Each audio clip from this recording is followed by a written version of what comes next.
është për Fierin, Sotir Klapi është nisur me urgjencë në Fier për të parë se çfarë po ndodh në qarkun e Fierit, sidomos në zonën e Patosit dhe në Cakran. Le të shkojnë ta kontrollojnë edhe Tisi Media. Po. Pra, këto janë gjëra, nuk janë deklarate boshe, po them janë informacione. Jo, një pjesë ishte nga Spaku.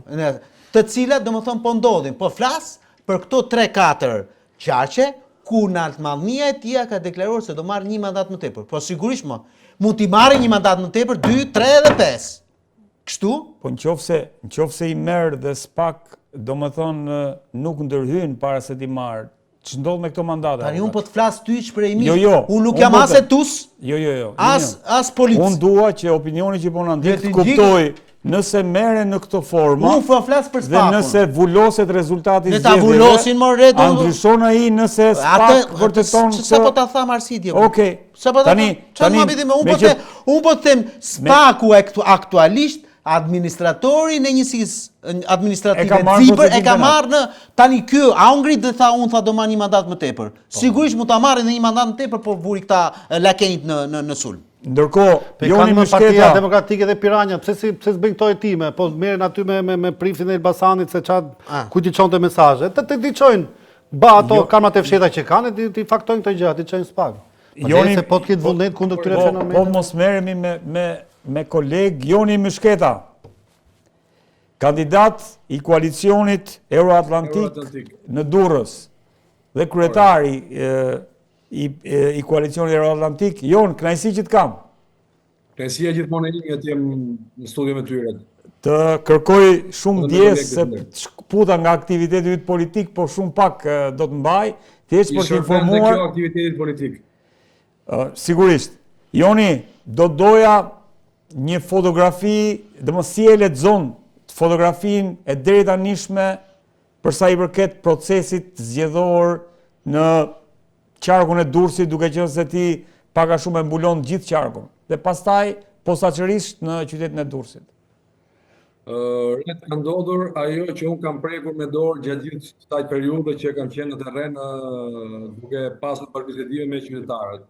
I angazhuar në fushat siç dhe ju e përmendët. Pra ka dy aspekte. Në makro ka një pjesëmarrje më tulëse në 2021, çka tregon qartësi neverin totale të elektoratit ndaj të mëdhenjve të politikës, të cilët kanë zaptuar me pahir dhe me të padrejtë përmes dhe mekanizmave ligjore politikës shqiptare, duke mos i hapur dyert të rinjve, duke mos i hapur dyert mekanizmave të cilët vazhdojnë mekanizmat e vjetër, thjesht për të futur dorë dhe për të devijuar vullnetin e qytetarëve. Pse e them këtë? Sepse vazhdon akoma situata ku ne do jenë numëruesit, vërtetuesit, komisionerët e gjithë me radhë, do rropaten pasi të mbyllët procesi i votimit, kur ndërkohë bota perëndimore dhe ne sot që kërkojmë të aderojmë në Bashkimin Evropian, me teknologjia sot është bërë pjesë e pandashme jona, ku përmes një aparati mobile ne kryejmë gjithë faturat, gjithë pagesat, ndërkohë këto oligopoli politikës nuk pranuan të bëjë procesi i votimit elektronik dhe i numërimit elektronik. Përpos kësaj, të gjithë politikat që kanë sjellur dhe në gjendjen në cilën jemi ne sot, kanë sjellur një neveri ndaj elektoratit të dalë për të votuar. Dhe kjo sjell rreth 1% më të ulët.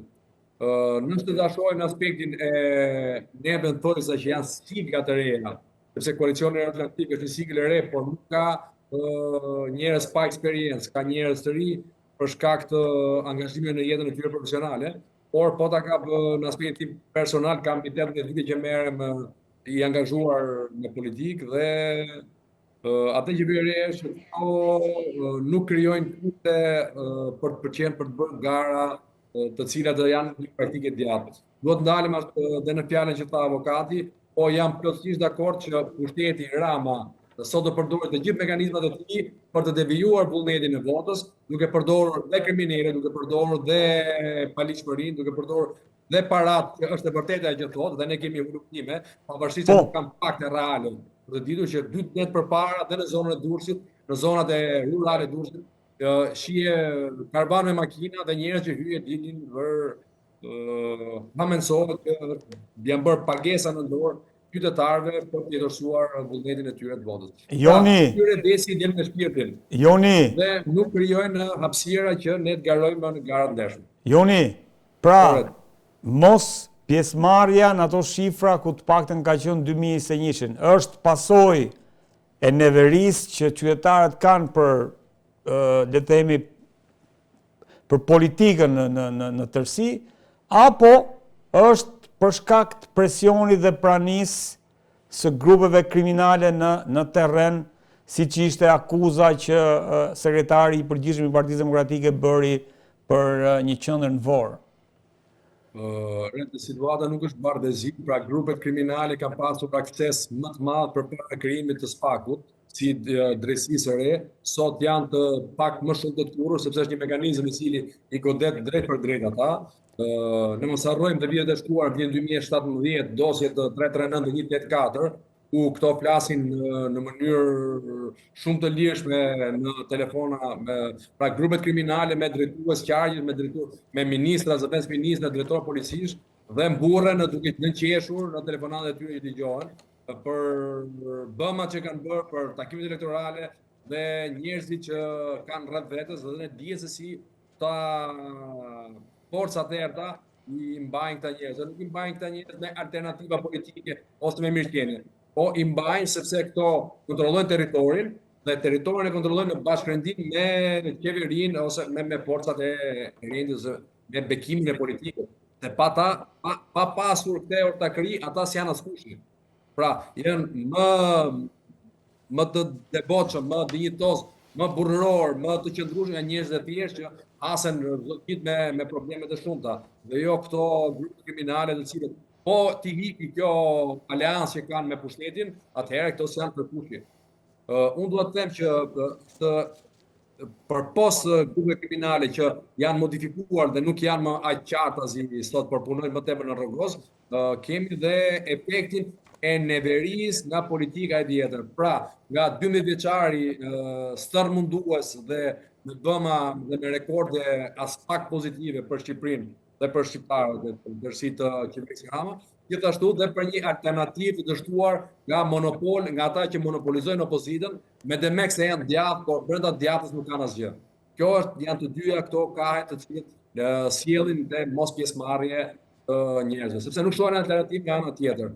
Unë uroj, besoj, dëshiroj fort që të ketë një votë masive ka forcave të reja politike, të japin një mesazh qartë që njerëzit janë të lodhur nga dy polet ose dy oligopolet, të cilët janë në ortakëri me njëri tjetrin. Pra kemi një monedhë që ka dy anë dhe nga njëra anë qëndron njëra nga ana tjetër. Po pse janë në ortakëri, sepse ne po shohim shumë incidente gjatë ditës sotshme. Janë ortakëri sepse nuk krijojnë një alternativë, janë ortakëri sepse nuk krijojnë një frymë. Janë ortakëri sepse ne shohim sa bukur për teatrin këto gjatë 35 viteve, sa në gjatë paradites shahen, bëhen, por jo në aspektin real gjithë, jo në bazë fakteve, dhe në darkë pastaj dajnë llokmat e pushtetit me njëri tjetrin. Të dyja palët kanë grupet e tyre kriminale, pra nuk është risas. Pra njëri ka hapur rrugën, dhe tjetri e ka përmirësuar më tepër. Mos harrojmë të sloganin e alternativës dhe me pushtet, është radha jonë. Radha jonë për çfarë? Radha jonë për të administruar radhën e këtyre që godhën edhe grabitën, të të vi radha jonë tani. Prandaj unë them që këto janë në ortakëri me njëri tjetrin. Pasi s'ka një alternativë. Nuk flasim konkretisht dhe kur shahen në anën personale. Ne si qytetar nuk na duhet ana personale e politikanëve që kanë bërë shtëpi. Më duhet se si i shpenzon parat. Cilat janë shërbimet që marrin si qytetar. Sepse çdo ditë sa dalim nga banesat, hasemi me një mal pasigurie dhe më falni për tonin, por realisht jam mjacaruar, sepse mjaft është mjaft. Pra, ne njerëzit e thjeshtë duhet përballemi pasigurinë ushqimore, harrojmë tonelatat me salmonele etj. Paguajmë ujin e pishëm që i pishëm nuk është. Pra kemi sistemin arsimor më dështuar dhe më thua një politikan që i ka fëmijët në arsim Shqipëri. Të gjithë i çoj i dërgojnë jashtë. Pse? Ke edhe ministrat që kanë qenë të kohës, që kur kishin një problem shëndetësor, kuroheshin jashtë, kurohen këtu. Ministri i shëndetësisë, më kupton? I cili menaxhon sistemin e shëndetësisë. Ke ministrin e arsimit të kohës, e cila mburret se kam vajzën në Francë. Pra, unë nuk kam asgjë kundër kësaj. E mori e mira,